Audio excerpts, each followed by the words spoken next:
Il n'est jamais facile de contrôler ses impulsions. Nous avons tous du mal à surmonter nos impulsions pécheresses. Jacques dit: chacun est tenté quand il est attiré, amorcé par sa propre convoitise. Jacques 1,14. La condition humaine consiste en partie à ressentir des impulsions, et la vie chrétienne consiste en partie à les contrôler. Le contrôle des impulsions est un combat pour nous depuis la chute. Ève a vu que le fruit était désirable, Genèse 3,6.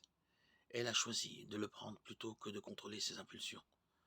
Aujourd'hui, nous luttons toujours. Souvent, les impulsions semblent si fortes qu'elles prennent le pas sur toutes les scrupules, les engagements et le bon sens. Nous pensons que céder est notre seule option.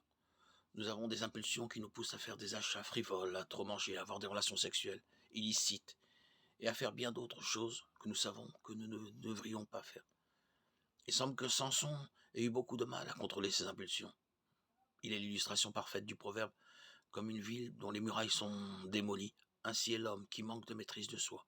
Proverbe 25-28.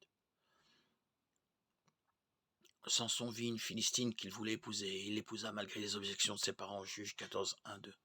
Le mariage dura une semaine, il trouva du miel et en mangea, même si ce faisant il dut rompre un vœu et se souiller cérémonialement. Juge 14:8-9. Et bien sûr, il ne put jamais dire non à Dalila. Juge 16.